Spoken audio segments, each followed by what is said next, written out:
أعوذ بالله من الشيطان الرجيم بسم الله. The truth is this, is that the people now know what kind of vulgarities come out of this person's mouth. Disgusting. What kind of dirty individual Absolutely this is. Sickening human being. Talking to a woman, calling her, oh, you're a boy, you're nothing. Do you understand? You would never come to me and speak to me like that, like the way you speak to that girl. You're Ali, because he's a little pervert, harassing, talking rape talk. If I did that to a Christian person or a Jewish person, atheist person, you're sick. You're sick. Ali. Are you sick in the mind? Are you that mentally enslaved and intellectually subservient and intellectually molested and ideologically molested? How about you and David Wood get involved in some kind of sexual activity? How about you get on your knees? There has to be some kind of foreplay, some kind of luring process between relatives. There has to be a sexual drive. Yes? Muslims can have doubts about it. I don't get it. But then you have Muslims say, I have got doubts, I don't know, and this can't be quiet. Have some guts, be a man. Stop being the slave of the Orientalists. Come on. It's an inferiority complex. Why are you, man? It's an embarrassment. Wallahi, some people have been calling me and giving me some emails. Brother, I have doubts. What doubts, man? What embarrassment is that? Why you have doubts? Why? So tell me now. You find any manuscript in the whole wide world, or you find me a singular narration which goes against the Qur'an, what does it do for me? Nothing. If the harf possibly was abrogated, possibly, khalas. What's the problem? I don't understand. Why you have doubts? What kind of man are you anyway? Huh? What kind of woman are you? What kind of Muslim are you? What kind of Muslim are you? Let's be honest about the situation. Putting doubts in that one's heart and that one's mind and this one's soul. Quiet, man. This is all in our tradition. We have a chain of narration.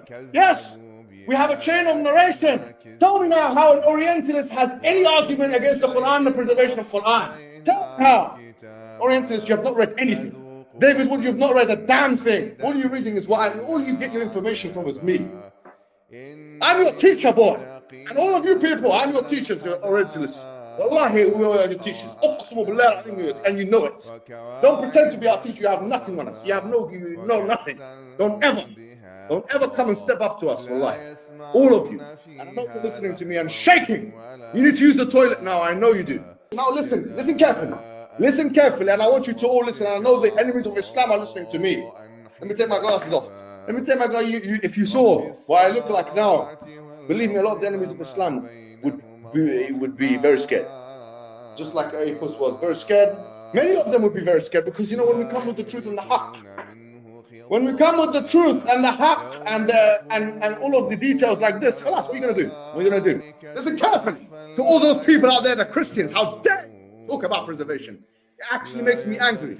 Listen to what he said, not a stupid running around the street, speakers Qur'an talking nonsense. No chain, don't speak to me, don't speak about Islam. Don't ever open your mouth about Islam again. Wallahi, don't open your mouth. Don't ever open your mouth, you have no chain. And a lot of you are losing faith and you shouldn't. Aqsumu billah al-azim, I know the Christians are on this chat. Lose faith, I tell you, lose faith, it's better for you. Because this is a nonsense, you have no chain of narration. No chain.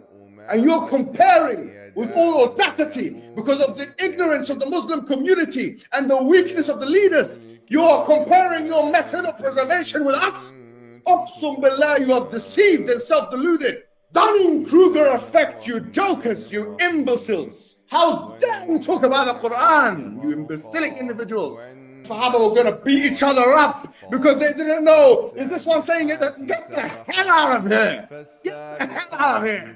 And these weak Muslims in the West, sending me emails and this, I'm losing my face and I'm a hafiz. I'm losing. Get the hell out. You are never a strong believer in the first place, you weakling. You're a weakling because you don't know your tradition. You're sitting there watching Netflix and you don't read the books of Islam. That's why you are where you are. That's why you are where you are, you imbecile. It's our fault. If you look just at the Quran, you will get the indication that you can have sexual intercourse with a 5-year-old. The reason why it's haram to have sexual intercourse with a 5-year-old is not found in the Quran at all. If you just read the Quran, it is halal, it would be halal to have sexual intercourse with a 5-year-old. Chapter 65, verse 4. Allah subhanahu wa ta'ala tells us who you can divorce and who you cannot divorce.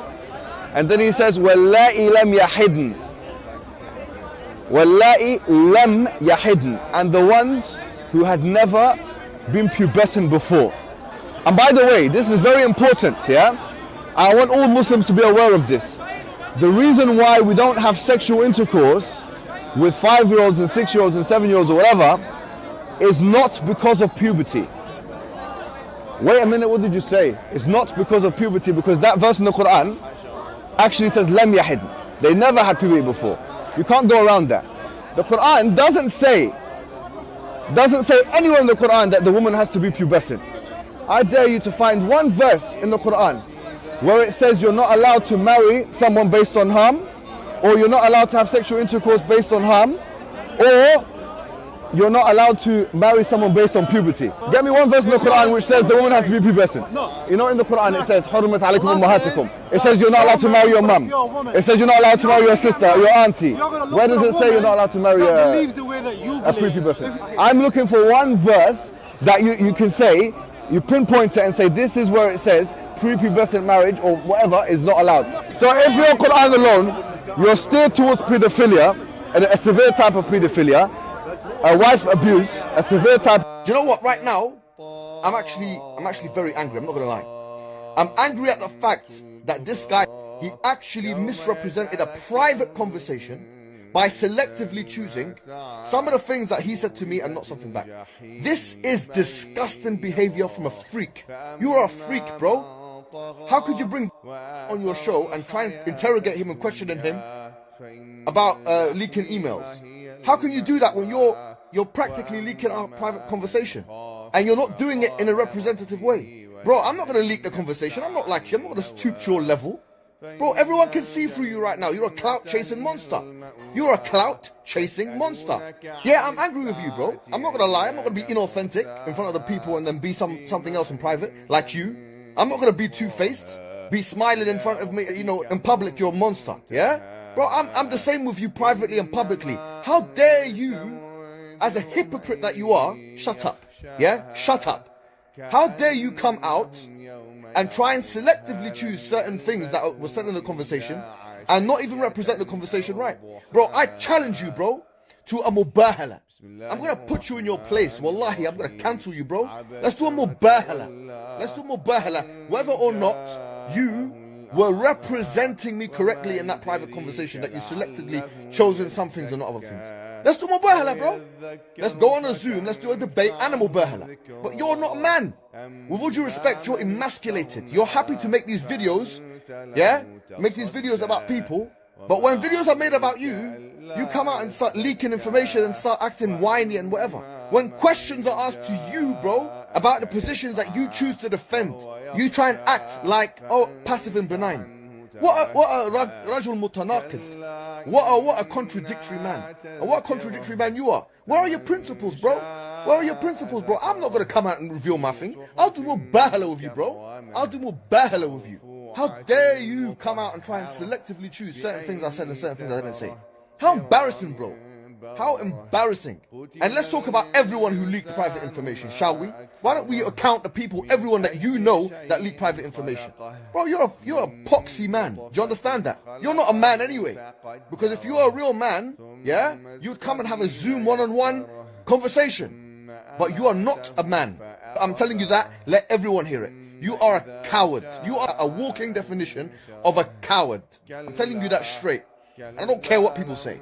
For you to reveal private information, distort it, yeah, for clout and publicity, uqsumu billah al-azim, I'm ready to do mubahala with you. I'm ready. If you're ready, let's do it. Come on, Zoom, like a man, yeah? If you can't protect yourself from a man's words, how can you protect yourself from, or your wife or your kids or whatever, from a man's actions? If you're meant to be a qawwam and a protector, wearing hats and this and that with strong words on them in Arabic language, bro, come on, act like a man. Absolute weasel behavior. Ali,